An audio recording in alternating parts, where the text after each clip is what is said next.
Fala pessoal, sejam todos muito bem-vindos a mais um episódio do Papo Offshore. Hoje a gente vai entrar em muito conteúdo ali, vai falar um pouquinho sobre ETF, sobre alocação de carteira, a gente vai falar sobre mercado global e hoje o nosso convidado, ele tem o maior canal ali no YouTube, onde ele fala sobre ETFs, ele fala ali sobre alocação de ativos nessa parte de globalização de patrimônio também. Nosso convidado de hoje é o Otávio Paranhos, que é sócio da Ockengen. É isso? Exatamente. Da Auction, né? Então, enfim, eu falo principalmente, né, sobre carteiras globais, carteiras passivas, principalmente por ETFs, e tô aqui para acrescentar bastante. Seja muito bem-vindo, Otávio. Espero que você goste do bate-papo aqui. A ideia é falar um pouquinho pro pessoal que está acompanhando a gente, vai assistir ou vai ouvir posteriormente no Spotify, trazer algumas dicas sobre essa importância da dolarização do patrimônio, trazer quais são essas opções que o profissional do mercado financeiro pode trazer ali para o cliente, mostrando para ele dessa importância. Mas antes eu queria que você falasse um pouco mais ali quem que é o Otávio, se apresentasse, falasse mais um pouquinho da sua experiência, falar um pouquinho sobre o seu papel dentro do mercado financeiro nessa parte de falar sobre a importância da globalização do patrimônio. Não, perfeito, obrigado. Então vamos lá, né? Eu sou formado originalmente não em uma área de exatas, na realidade eu sou formado em Direito na Federal do Rio Grande do Sul. Ao longo, enfim, da minha trajetória, acabei, assim como muitos, né, começando a investir até naquele período de faculdade, e eu segui a trajetória relativamente comum que as pessoas têm quando se interessam pelo mercado financeiro para as minhas finanças pessoais. Eu era estagiário, eu ganhava um pouquinho de dinheiro ali, uns R$ 800, e começava a investir R$ 400 mais ou menos. E aí eu comecei a investir em ações brasileiras, muito comuns, né? Depois um pouco dos fundos imobiliários, um pouco de renda fixa e fui evoluindo ao longo do tempo. Enfim, o fato é que a minha carreira lá acabou mudando um pouco mais para esse lado financeiro, porque eu comecei a criar conteúdo sobre finanças de maneira geral também focando em carteiras de aposentadoria, sempre pensando bastante em longo prazo. Então eu nunca foquei em nada mais de curto prazo, médio prazo, swing trade, esse tipo de operação eu não trabalhava muito, né? Naturalmente, as pessoas elas começavam a me demandar um pouco mais de auxílio, né?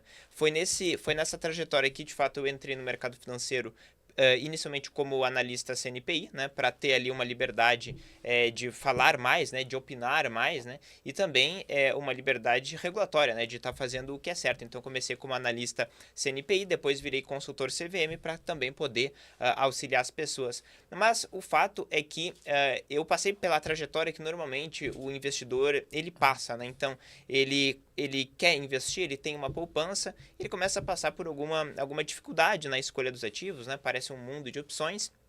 E, no final, muitas vezes, muitas pessoas acabam piorando uma carteira que poderia ser bem segura com o próprio CDI, que a gente sabe muito bem que é relativamente seguro no Brasil, e no Brasil, querendo ou não, rende bem, né? Porque é um país relativamente arriscado. Então, muitas pessoas perdem muito dinheiro no mercado financeiro, né? E eu, passando por essa trajetória, acabei, ao longo do tempo, né, querendo me especializar mais, estudar mais, até chegar, por fim, ali em carteiras globais, em carteiras mais voltadas a ETFs. Então, essa é a trajetória inicial, né, que eu tomei, né? Legal, legal. Já veio várias perguntas Sim, aqui para eu te lógico. fazer.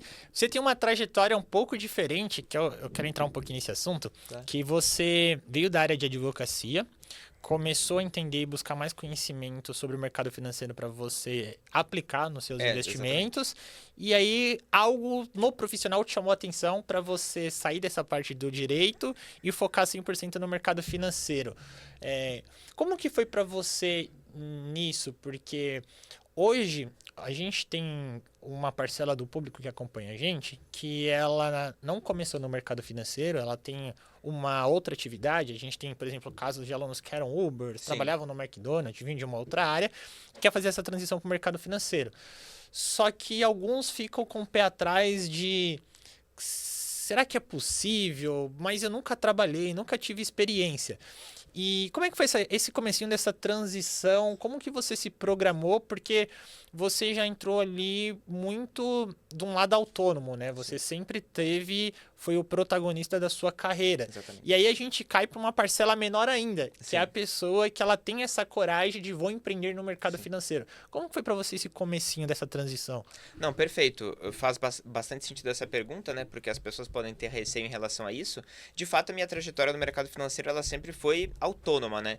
Então, eu criando conteúdo, eu criei a minha própria demanda, né? E naturalmente, uma capacidade de geração de renda a partir disso, né? Naturalmente, com as dificuldades naturais de empreender, porque quando a gente cria conteúdo ou na prática vende para clientes de maneira geral, você sempre tem uma irregularidade muito grande de receita. Pode vender produtos em um determinado mês e outro mês não vender nada, né? Então, esse é um problema. Mas, na realidade, né, esse meu crescimento, ele foi crescendo conforme o conteúdo que eu fazia na internet, que ele era relativamente consistente. E, consequentemente, né, o público, ele acabava também sendo consistente pela demanda que eu oferecia, principalmente consultoria, e principalmente no meu curso, que é um curso que começou lá em 2020, que é o meu curso principal, que eu tenho de investimentos para investidores e pessoas físicas, né, e ele foi crescendo até hoje. A gente já está na turma 20, 21 aproximadamente, né. Então, foi basicamente com a criação do conteúdo de maneira recorrente, né, que eu consegui criar minha própria demanda. Eu nunca tive, na realidade, experiência em trabalhar para uma instituição financeira grande, né? Mas isso aí é bom e é ruim, né? É ruim porque eu não tive clientes já para mim diretamente para eu trabalhar, mas é bom porque eu tive que, desde o início, entender a cabeça do cliente, o que ele queria fazer, o que ele no caso, como que ele queria investir, se ele se sentia confortável ou não, e atender de fato, desde o dia 1, um cliente que queria algum auxílio direto, né? E como que foi esse start de você começar a gerar conteúdo ali? Foi alguém que falou, Otávio, você precisa falar disso na internet, Sim. você precisa explicar isso. Como que foi esse start para você trazer? Foi aí que você começou o YouTube, começou Sim. por uma outra rede social Claro, e depois migrou? Como que foi Claro, essa? não, o meu início mesmo ele foi no YouTube. Eu sempre achei o YouTube uma das melhores plataformas, porque é uma daquelas que a gente tem um contato mais próximo, mais profundo, né? Mais olho no olho com a pessoa, não é aquela coisa de rede social muito rápida. Então eu sempre gostei muito do YouTube, eu consumo muito YouTube de maneira geral, gosto muito, e os vídeos eles não morrem em um dia, né? Eles ficam lá por anos, eventualmente. Então, basicamente, eu trabalhava na área jurídica, eu já tinha uma renda disso, né? Mas eu comecei a criar conteúdo no meu tempo livre, né? De fato, o tempo livre ele não é total, né? Quando a gente trabalha, mas eu fui criando conteúdo e ao longo do tempo, né? A gente sabe que, principalmente com a Bolsa Brasileira que entrou num fundo ali em 2015, a partir disso, com o aumento do retorno de ativos no mercado financeiro, isso aumenta a curiosidade natural do público por consumir conteúdo de investimento. Depois, na pandemia, ainda mais, né? Principalmente os ativos internacionais, que subiram muito, o dólar subiu para mais de 5, né? Saiu de 3,50 para 5,50. Todo mundo achou que investir no exterior é a melhor maravilha do mundo. O meu canal já estava muito bem posicionado para isso, porque eu já tinha feito conteúdo de investimento, principalmente no exterior, e naturalmente cresceu bastante por conta disso, né? Mas a demanda que as pessoas têm por investimento, ela decorre muito do desempenho do mercado, né? Quando o mercado ele vai mal, as pessoas não querem mais saber de investimento. Quando o mercado vai bem, as pessoas se interessam mais. Então, a pessoa que está no mercado financeiro, ou pelo menos que se propõe a criar conteúdo, ela já tem que ter uma biblioteca de conteúdo ali, ou ela tem que fazer com consistência, porque você nunca sabe quando é que o mercado vai começar a bombar. Amanhã o mercado pode começar a bombar loucamente e você tem que ter um conteúdo pronto para isso, né? Então, essa foi minha trajetória mais autônoma. Eu trabalhava na área jurídica, né? De maneira paralela eu comecei a criar conteúdo e a partir disso eu juntei, né, uma audiência suficiente para começar a gerar receita com isso. Legal.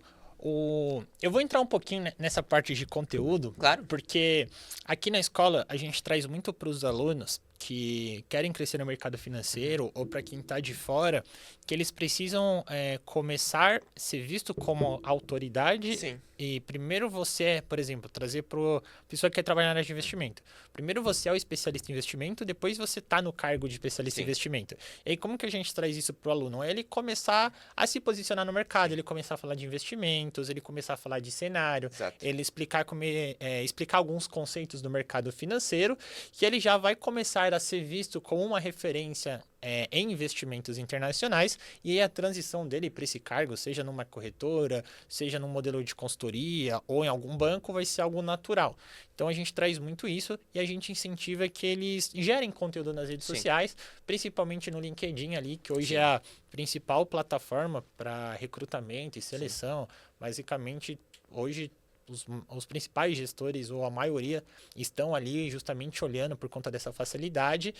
Então é legal trazer um pouquinho desse assunto, porque alguns alunos ficam com esse receio, ou faz o primeiro post ali, aí tem pouca curtida, só a mãe curte, só o tio ali curte, e tem muita questão do julgamento, pô, as pessoas vão achar estranho, vão falar alguma coisa.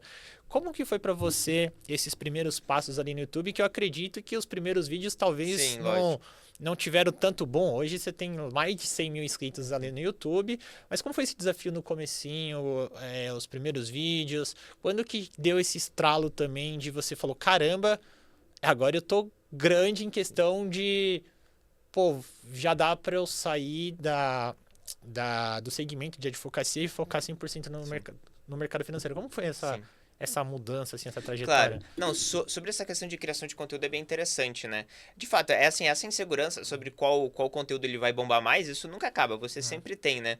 Mas tudo depende do ponto de vista, né?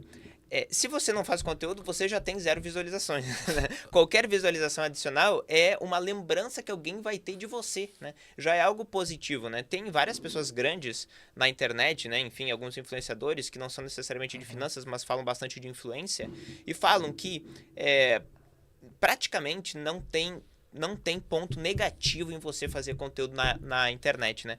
Porque, pelo menos, se você está falando para o público em geral sobre um determinado assunto, você vai saber mais do que o público em geral em 99% dos casos, né? Porque você está falando sobre um assunto que a outra pessoa que clicou para ver o vídeo, ela não sabe.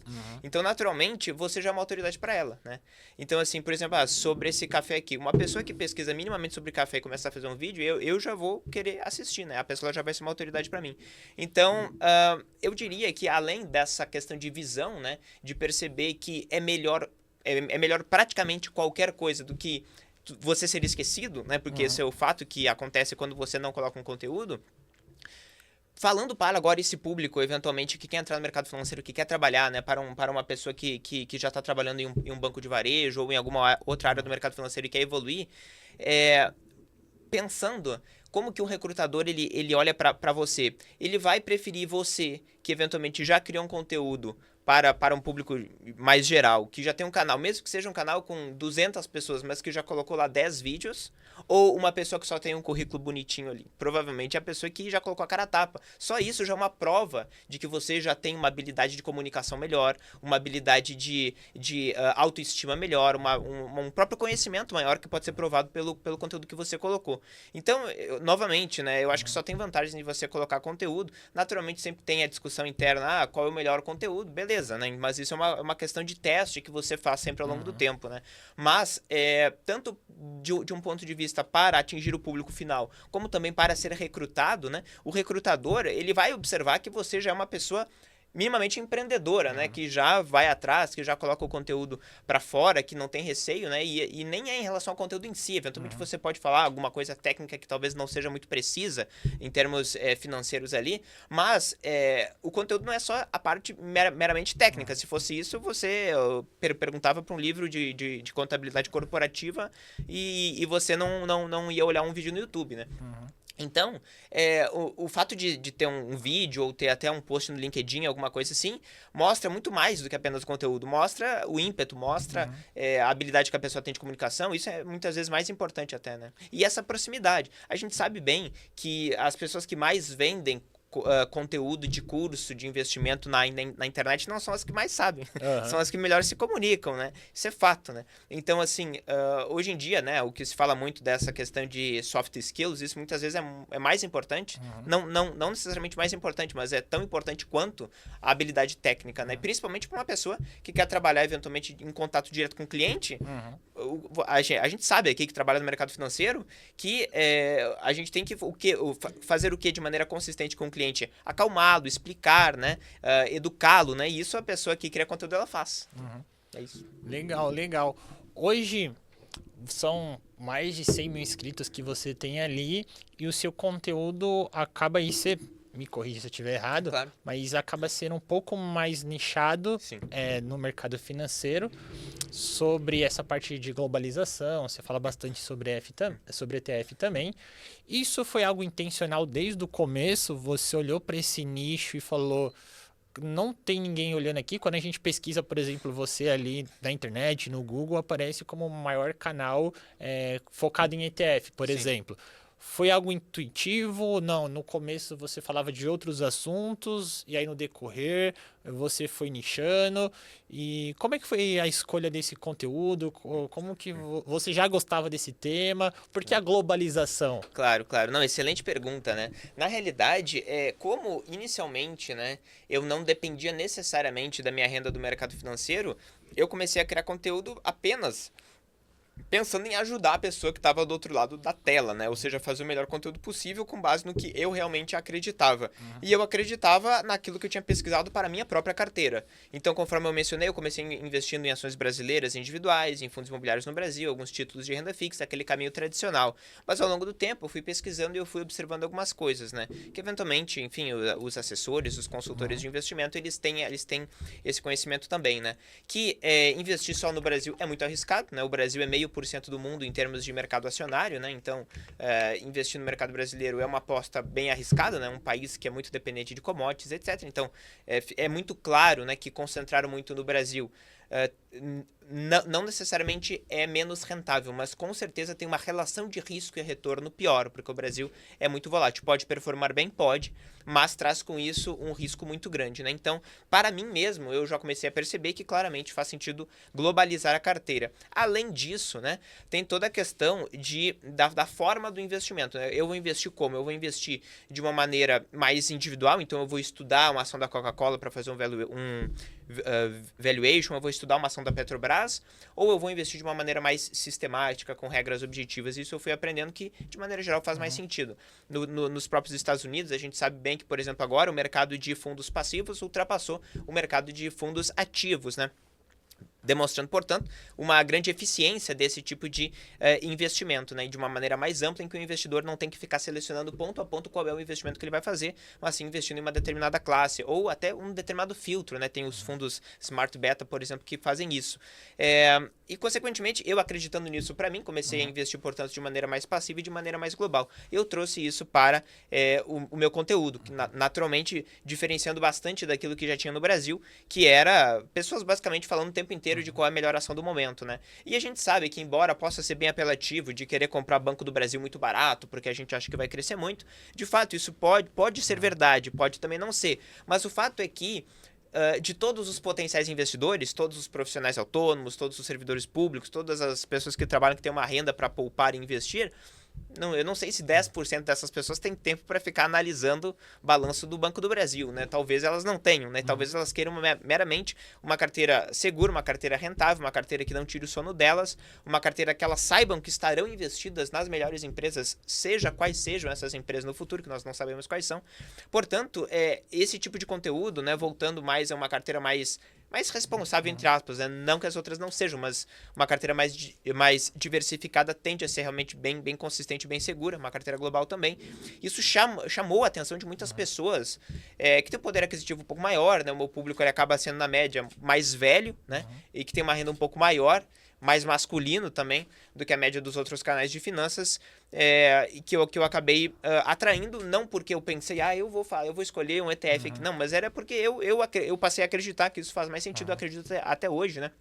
E, portanto, é isso que eu aplico tanto para os meus alunos, né, e também para os meus clientes de consultoria. E esse movimento de você começar a olhar para essa carteira globalizada, foi mais ou menos quando ali?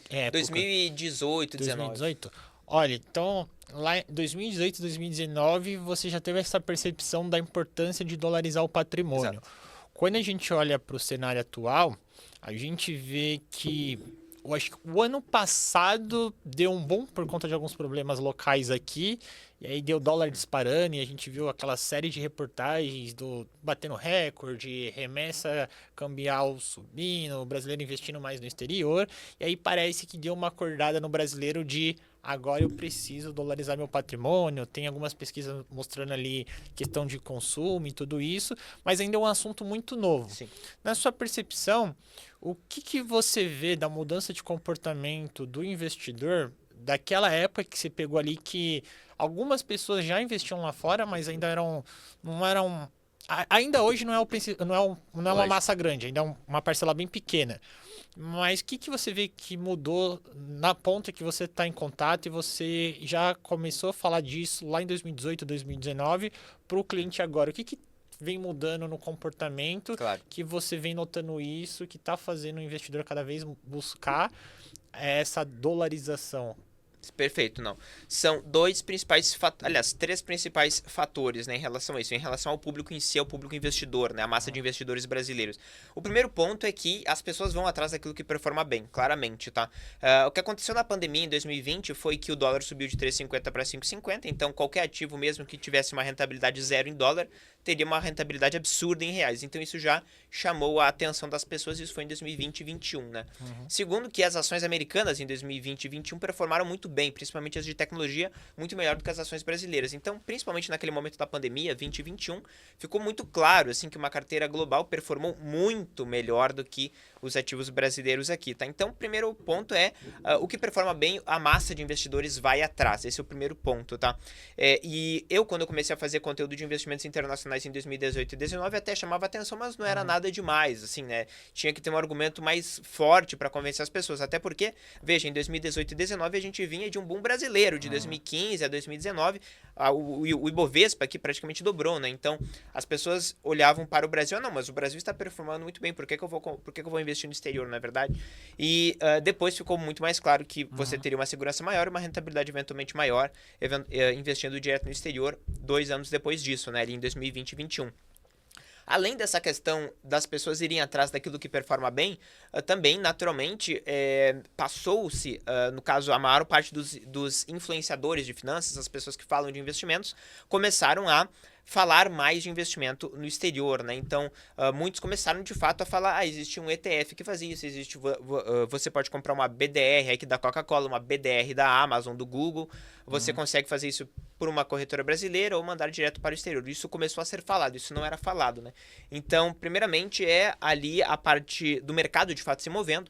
O segundo ponto é os influenciadores, né, que direcionam esse fluxo de capital também começaram a falar bastante, não necessariamente sobre ETFs, agora no último ano eles estão começando a falar de ETFs, que é bem mais eficiente, mas em 2020 e 2021 começaram a falar apenas de ativos no exterior, né, seja através do Brasil, seja diretamente no exterior. Então, trouxeram o conceito de ações individuais no exterior, que as pessoas gostaram muito, né? Então, esse é o segundo ponto. E o terceiro ponto é a facilidade de acesso, né? Porque ali em 2019, assim, para colocar o dinheiro no exterior era um parto, né? Onde é que eu vou colocar? Qual banco eu vou abrir? Qual corretor eu vou abrir? Como é que eu faço? Como é que eu faço para mandar o dinheiro para fora? Isso não existia, né? Era muito difícil, né? De fazer esse tipo de transação, né? E a partir ali agora dos últimos 3 anos, né? Que a gente pode dizer de 2022 em diante, é que a maior parte dos bancos locais começaram o quê? A focar no público brasileiro para investimentos internacionais. Então começou a ter conta global de todo mundo. Todos os bancos agora têm uma conta global que você aperta um botão, você abre uma conta nos Estados Unidos e ali no mesmo aplicativo você já compra ativos no exterior. Ou seja, primeiro, o terceiro ponto é a questão da facilidade de acesso, né? Então, quando é acessível, é fácil, você não tem que abrir conta em 10 lugares diferentes, em inglês, que você não entende nada, é muito mais fácil, né?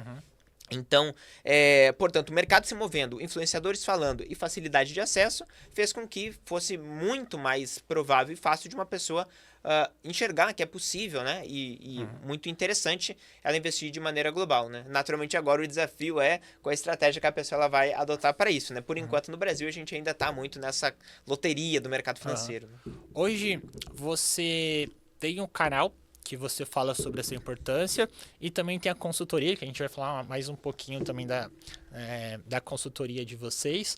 Quando o cliente chega, seja a pessoa que ela vai através do canal para buscar esse tipo de educação, ou vai através da consultoria para buscar algo mais personalizado ali, qual que é, assim, a principal preocupação do cliente final que você vê, se você pudesse elencar talvez 2 ou 3 tópicos por que eles estão buscando Por exemplo, é para investimento? É pensando em consumo porque vai viajar? Quais são os 2 ou 3 tópicos que você pode elencar que são os motivos que essa pessoa que já chega até a gente, ela tá buscando dolarizar por conta disso? E quais são os desafios também de atender esse cliente? Porque quando a gente olha, por exemplo, para o brasileiro, a gente nunca foi acostumado a tirar o dinheiro do Brasil, a gente nunca foi educado, na verdade, a investir lá fora por uma série de fatores.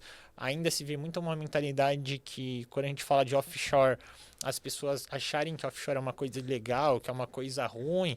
Então, tem vários paradigmas também que vêm sendo quebrados e só que a gente ainda vê muito um receio. Eu queria que você trouxesse esses 2 pontos. Fatores que você vê que a pessoa está buscando dolarizar por esses motivos.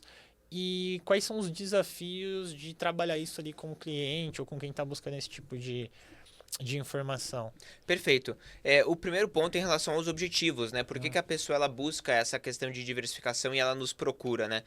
O primeiro ponto é porque ela já observou, principalmente por conteúdo que é criado, seja nosso, seja de outros influenciadores, outras pessoas, que faz sentido investir fora, né? Ela observa que o dólar sobe, ela observa que ativos internacionais performam muito bem, então ela quer esse tipo de rentabilidade. A imensa maioria, ali, eu diria que 90% dos objetivos são objetivos de longo prazo de aposentadoria. Né? Então, na maior parte das pessoas, né, a gente observa pessoas de 40 a 50 anos, né, querendo, de fato, proteger mais o seu capital. Então, objetivos de aposentadoria, objetivos de longo prazo. Tá?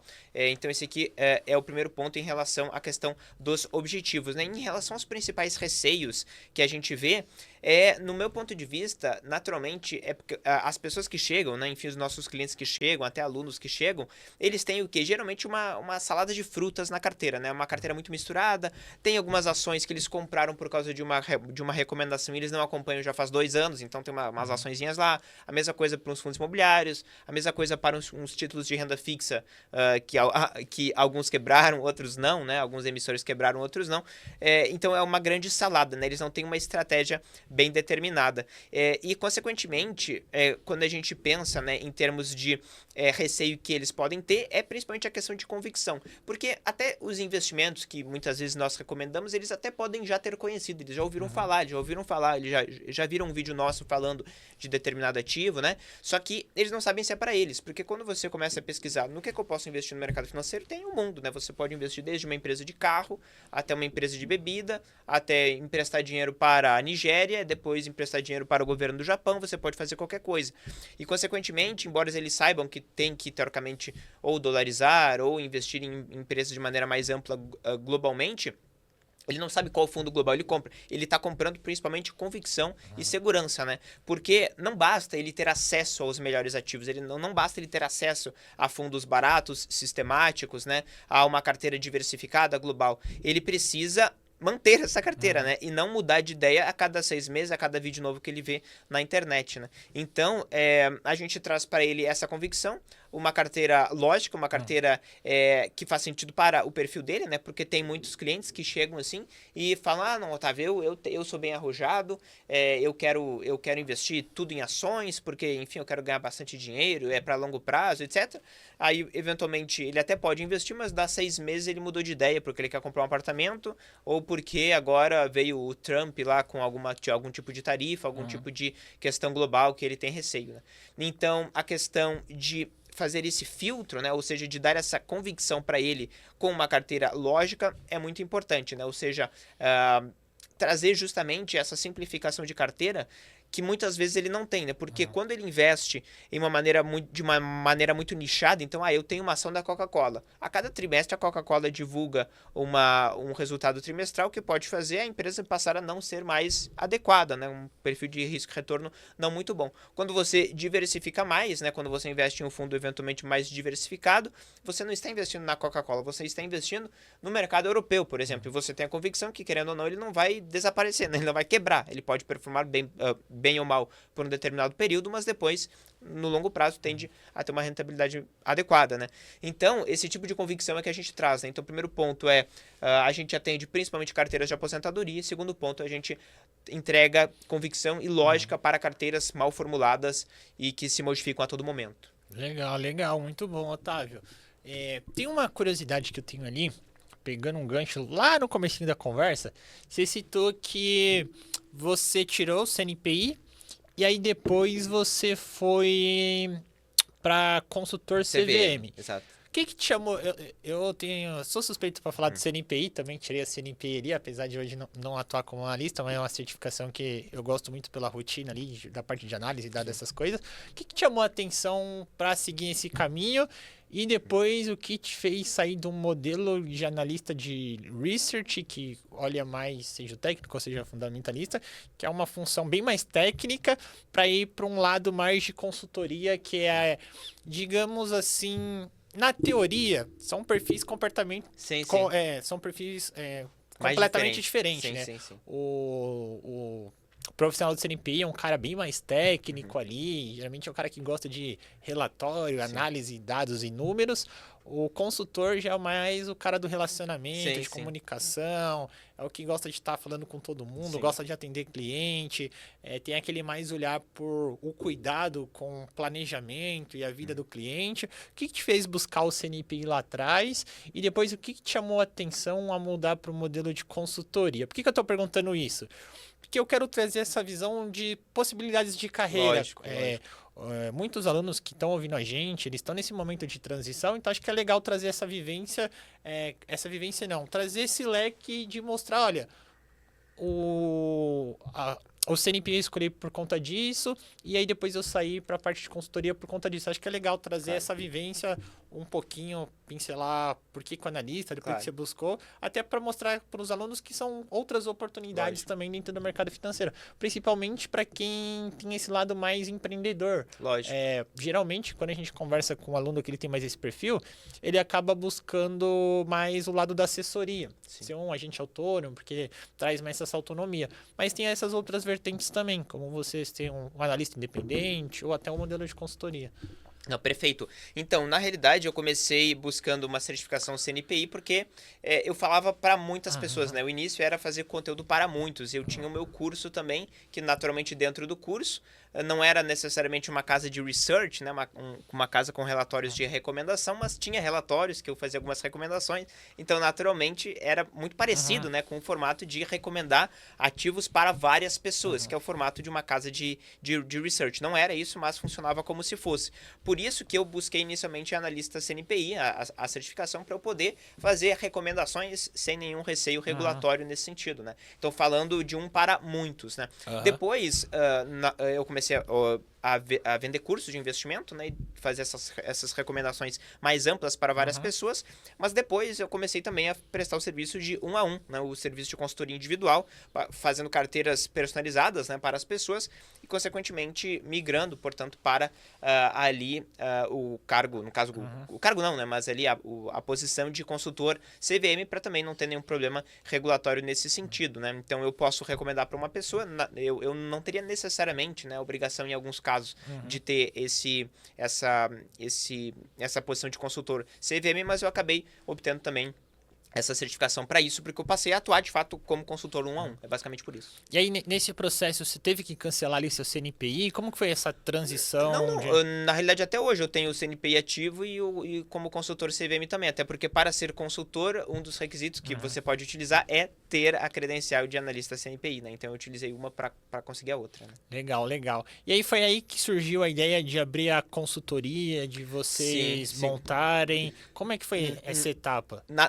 Na realidade, eu tinha o meu curso pessoal, né? Depois eu comecei a prestar consultoria no 1 a 1, eu atendendo individualmente. Depois eu me juntei com outras pessoas em forma de sociedade, né? Com o Nilson Dias e outras pessoas também, que também criavam conteúdo, que também faziam consultorias individuais, para nós fazermos isso de uma maneira mais eficiente. Então a gente acabou criando a Auction, né? Que é a nossa empresa, que hoje tem um dos braços de consultoria, né? Outras partes de câmbio, etc. Mas a gente acabou criando essa empresa de consultoria em conjunto. Eu já fazia consultorias individuais, passei a atuar somente dentro da Auction, com consultoria dentro dela, né? Legal. E como que tá esse mercado de consultoria? Hoje eu vejo um movimento mais recente de alguns profissionais olhando mais para esse lado, acho que até um pouco, acho que não faz mais que 2 anos assim, ou 3 anos, ainda quando a gente olhava para o profissional do mercado financeiro, eles ainda queriam o banco, Aí depois veio a XP ali 2018 para 2019 também expandindo a parte dos escritórios de assessoria, ela se consolidando ali. E aí depois veio um boom de corretoras. Hoje, de coisa de uns 2 anos para cá, eu já vejo mais profissionais do mercado financeiro buscando mais esse lado do consultor. Sim. Como que você vê esse mercado? Como é que tá para vocês em Sim. questão de oportunidade, de crescimento? Uhum. Como que vocês estão vendo esse mercado com todo esse cenário, tudo que vem Perfeito. acontecendo? Tá legal, tá positivo? Como que tá o mercado de Perfeito. consultor? Assim, eu acho que o mercado de consultoria ele tende a crescer bastante, tá? Por quê? Porque a gente tem que separar um pouco a nomenclatura, né? De maneira geral, quando eu falo assessoria, eu quero dizer a pessoa que normalmente ela é vinculada a alguma corretora, né? Os assessores podem ou não ser comissionados pelos produtos que eles vendem e esse é um dos problemas, né? Que muitas pessoas têm observado, os investidores eles têm observado, por uma questão que pode acontecer de conflito de interesse, de alguns assessores não recomendarem aquilo que é ideal para os clientes, né? Pelo fato de serem comissionados por algum produto que paga mais. O consultor independente, que é o que nós fazemos, né? A gente tem uma remuneração direta do cliente, independente da corretora que ele utilize ou independente do produto que ele compre. Então, a gente é remunerado pelo cliente, ele nos paga, a gente emite uma nota fiscal com um contrato e é isso, né? Ou seja, nós não somos remunerados por indicar um ETF A, B ou C, um título de renda fixa A, B ou C, uma ação A, B ou C. Então, consequentemente, as pessoas elas veem valor nisso, né? E outro ponto importante sobre essa questão de consultoria é que a gente tem no nosso serviço uma visão global da carteira dele. Porque o que acontece? O cidadão vai lá, ele abre uma conta na corretora A, do banco A. O assessor tem visão sobre o ativo que ele colocou naquela conta ali. Então ele sabe que tem ali R$100.000. Eu vou investir para você esses R$100.000. Só que o cidadão pode ter 2 milhões fora disso em outros locais. Então você não consegue necessariamente fazer um bom planejamento olhando apenas ali um pedacinho da carteira dele. Você não sabe exatamente o que ele precisa, né? Além dessa questão de conflito que eu mencionei. Então, quando a gente faz uma consultoria individual com o cliente, além de não ter conflito, né, a gente também tem a visão 360 da necessidade dele e do patrimônio dele, que é muito importante. Porque não só pessoas podem eventualmente não ter muito patrimônio financeiro, mas podem ser sócio de uma empresa que vale muito, que vai ser vendida em 2 anos, né? Ou o contrário, né? Ou a pessoa ela tem muito dinheiro agora, mas ela vai ter um gasto muito grande. Enfim, a gente consegue ter essa visão unificando o planejamento com recomendação de investimentos propriamente dito. Então, eu acho que a consultoria financeira, mencionando a consultoria como algo independente, autônomo, tem bastante futuro, né? Até o que é mencionado, que eles chamam de assessoria ou consultoria por FII fixo, né? Que é uma cobrança independente dos produtos, é algo que, no meu ponto de vista, tende a crescer bastante, mesmo dentro dos bancos, né? A forma de remuneração dos bancos pode mudar. Até teve uma regulamentação recente da CVM que passou a obrigar, né? Ali os bancos e corretoras a divulgarem as taxas que cobravam dentro dos produtos, né? Porque o cidadão ele vai lá, ele compra um fundo de investimento que tem uma taxa de 2%, ele não sabe quanto que isso significa, né? E depois ele vai ter um extrato dizendo que ele pagou lá 2, 3, 4 mil reais por isso, né? Então, é bem importante, eu acho que tem bastante futuro essa área de consultoria não conflitada, né? De consultoria independente, seja dentro de uma instituição financeira, seja de maneira autônoma. E o que eu preciso, ou quais são os requisitos para a pessoa ela conseguir atuar como consultor? Tem alguma regra? Você falou que eu utilizei o CNPI para isso. Como que funciona esse processo para eu poder atuar ali como consultor?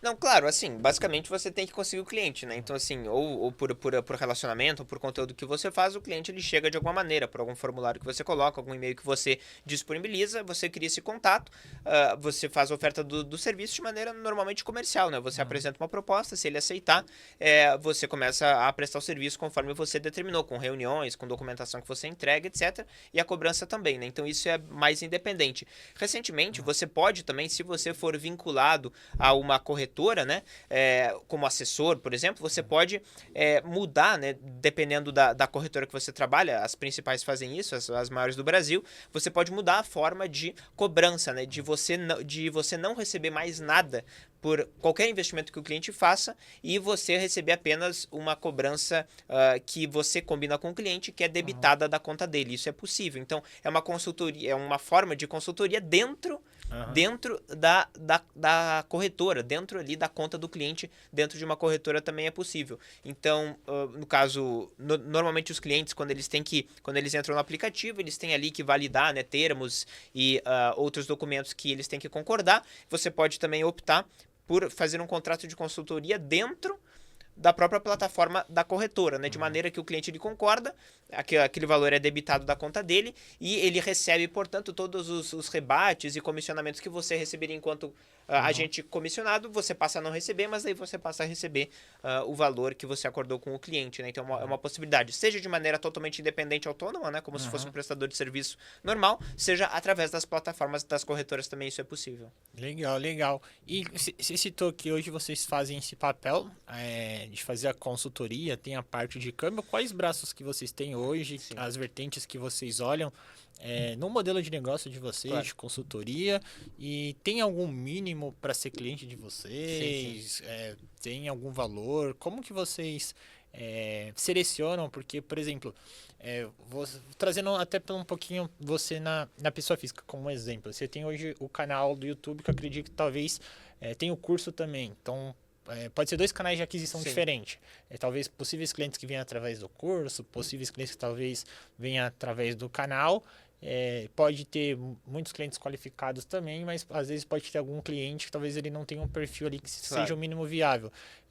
Como são esses serviços? Qual é esse mínimo? O que vocês olham para ver se faz sentido se aquele cliente faz o perfil de vocês Claro, ali, claro. da consultoria? Como que é essa parte? Claro, em todas as nossas redes sociais, né, seja Instagram, seja YouTube, seja o próprio site, você consegue acessar um breve formulário quando a pessoa se interessa pela consultoria, que ela coloca algumas informações preliminares ali, ou seja, a capacidade de aporte, patrimônio que ela tem, etc. E algumas outras questões, que naturalmente a gente faz um filtro, né, para entrar em contato com a pessoa e fazer a proposta, fazer uma reunião de proposta. Naturalmente, por essas respostas a gente vê também se a pessoa pode eventualmente não ter muito capital agora, mas se por alguma outra pergunta que a gente fez, a gente vê que ela tem potencial, ou por uma capacidade de aporte alta, de formar um patrimônio rápido, né, em algum momento, pelo trabalho que ela tem, né, tem pessoas que agora têm uma renda muito boa, de 30, 40, 50 mil reais, mas tem um patrimônio pequeno, porque começaram agora, são bons clientes de consultoria eventualmente, né, então a gente analisa por esse breve formulário e depois entra em contato e faz a proposta, né, então basicamente qualquer pessoa que se interessa por ter uma consultoria personalizada, basicamente entra em contato via link que está em qualquer conteúdo que nós fazemos. Legal, legal. Cara, olhando assim, na minha percepção, tá?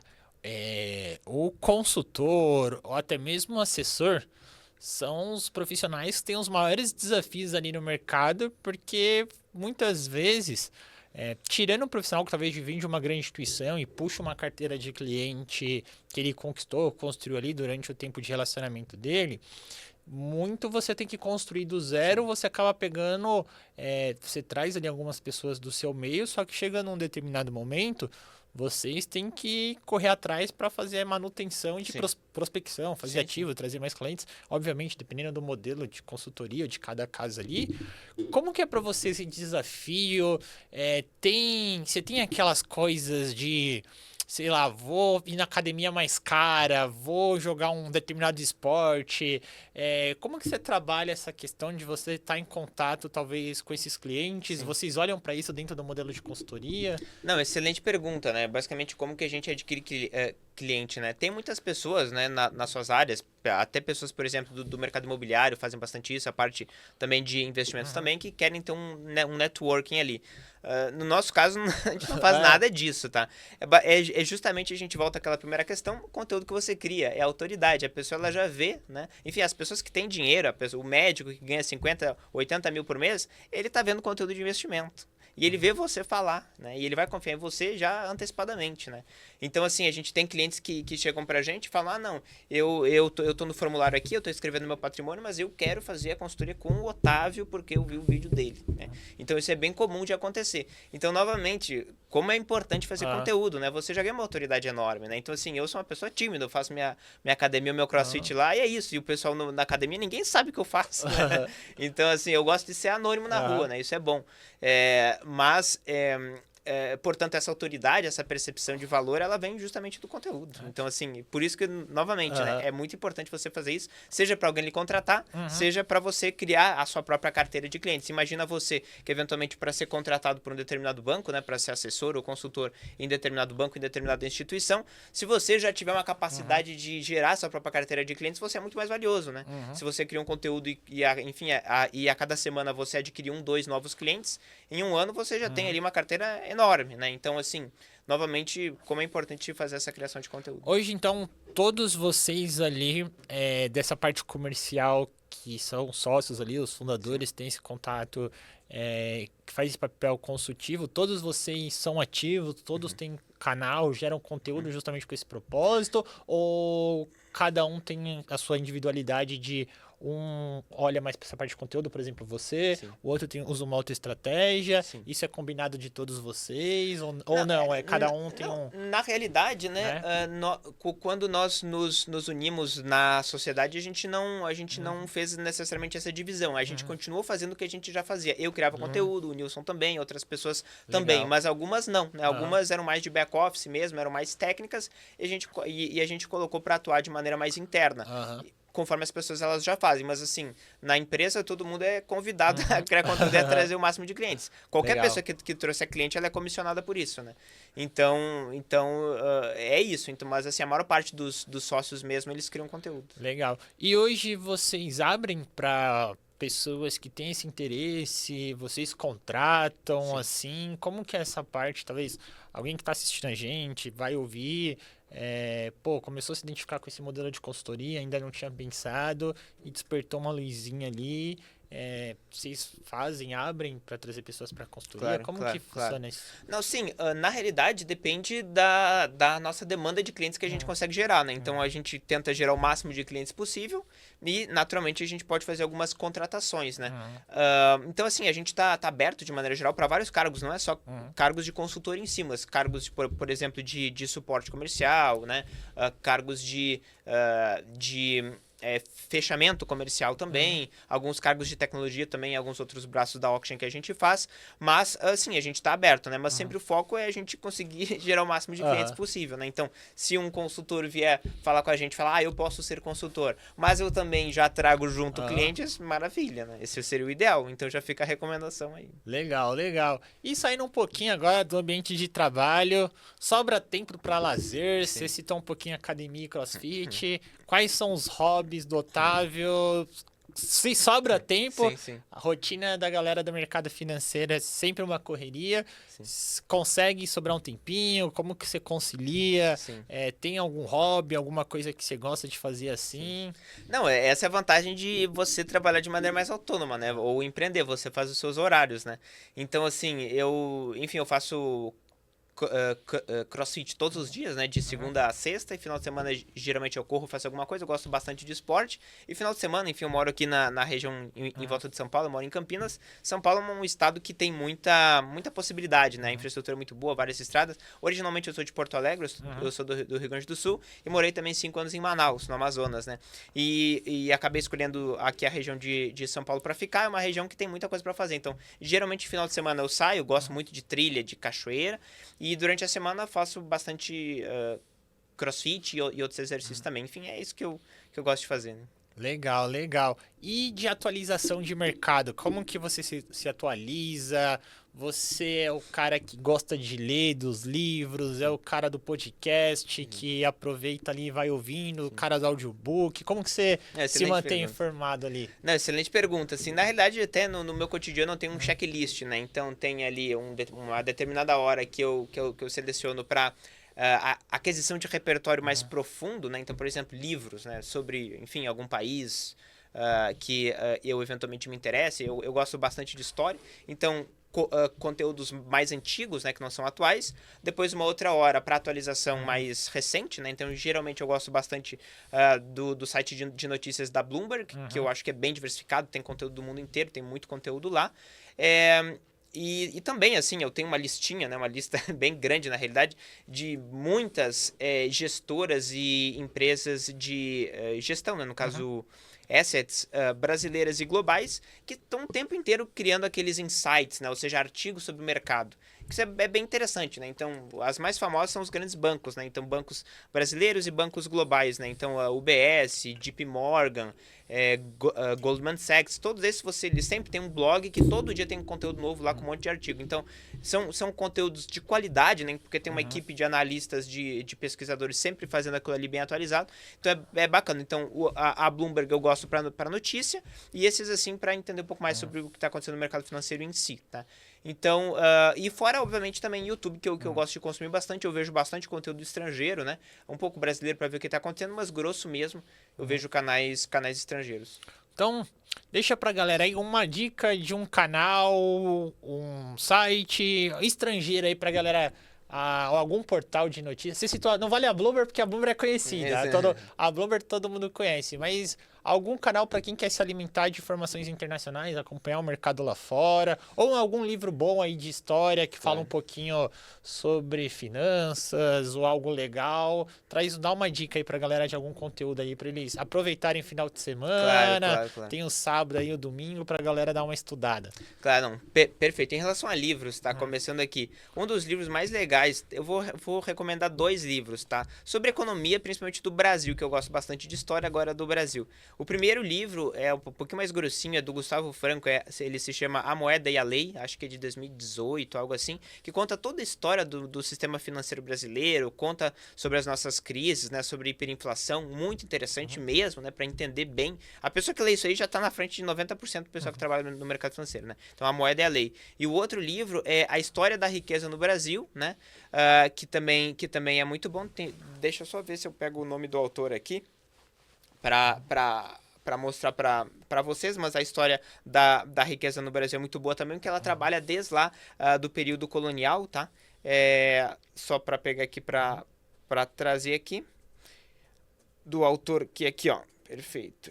Do Jorge Caldeira, A História da Riqueza do Brasil, do Jorge Caldeira. Então, esses 2 livros que são de história econômica do Brasil, que eu acho muito interessante, tá? Agora, por exemplo, sobre canal internacional, um canal que eu gosto bastante, né? É um canal de um canadense que se chama Ben Felix, que ele é um canadense, que ele também é consultor de investimentos lá no Canadá. Ele fala bastante mais no aspecto mais voltado à academia, mais técnico, né? Então, ele traz alguns artigos acadêmicos, é bem legal, né? Ele tem tanto o canal dele, com o nome dele, né? Que é Ben Felix, que ele fala mais para o público mais em geral, então com mais edição. E também tem o podcast dele, que também é muito interessante. Então, você pode colocar no YouTube lá, podcast Ben Felix, que você vai ver várias conversas com as maiores cabeças do mercado, os maiores gestores globais também. Ele conversa, é muito interessante, eu gosto bastante. Legal, Otávio. A gente fazendo aqui 1 hora de bate-papo, passou voando. Se deixar, eu fico conversando até de madrugada aqui. Vai dar domingo, a gente tá aí falando muito conteúdo. Parabéns pela trajetória. Você tem uma história bem legal, bem bacana. Construiu praticamente muita coisa ralando ali sozinho, pô, tá em um canal bem legal ali, tá com a consultoria também de investimento. Então, parabenizar você por tudo que você construiu até o momento. Tenho certeza que vai construir muito mais coisa ainda, tá novão aí, tem muita coisa pela frente. Agradecer pelo tempo, pela disponibilidade, vir aqui com a gente, fazer esse bate-papo, compartilhar alguns insights com o pessoal que está assistindo a gente. Já deu as dicas de livro, já deu dica de portal, de canal no YouTube pra galera se atualizar, pra gente fazer um encerramento aqui e fechar o bate-papo. Queria que você deixasse um recado final pra galera que tá assistindo a gente, alguma dica, algum conselho, um recado pro pessoal que tá assistindo a gente aí. Não, perfeito. Eu é que agradeço muito pro pessoal da Yumi Banco o fato de me convidar aqui, né, pro podcast. É bem importante a gente ter esse convívio com outras pessoas do mercado financeiro. É realmente muito impressionante também o crescimento da empresa de vocês, justamente trazendo educação para as pessoas, né, e principalmente para um profissional tão importante como é o consultor, o assessor, a pessoa do mercado financeiro. Afinal, essa pessoa está trabalhando com o patrimônio da vida das pessoas, que tem impacto de mudar radicalmente a qualidade de vida de uma pessoa no futuro, né? Então, é muito importante. Então, parabéns também pelo crescimento da empresa de vocês. Obrigado ali pelos parabéns que vocês nos deram, né? Enfim, a gente tenta ajudar da melhor forma possível. Em relação à questão de uma recomendação que eu posso fazer para quem está nos ouvindo não fique parado, né? Não fique matutando muito, pensando muito, né? É o que fazer. Quando a gente pensa em carreira, né? O mais importante é estar ativo, é estar trabalhando, porque isso é reconhecido pelas pessoas. Nunca o que você vai fazer vai ser algo perfeito, né?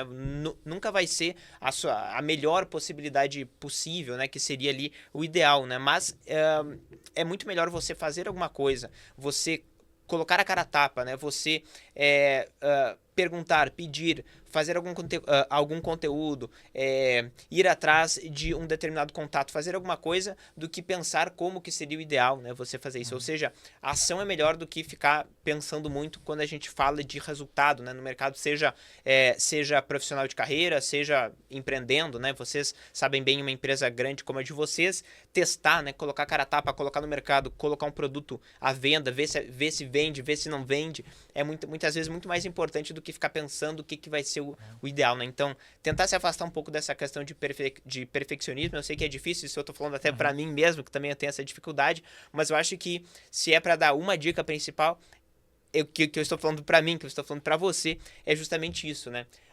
Fique ativo o tempo inteiro, coloque a cara a tapa e vá atrás. Não fique pensando muito, né? O mercado, ele valoriza muito mais as pessoas que fazem alguma coisa imperfeita do que aquelas pessoas que pensam muito. Legal, legal. Muito bom, Otávio.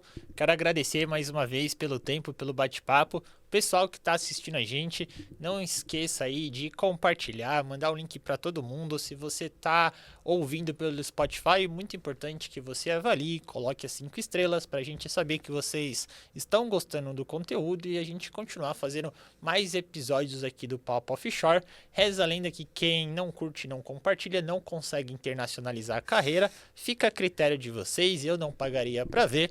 Esse foi mais um episódio do Papo Offshore e a gente se vê em um próximo episódio. Tchau, tchau, pessoal!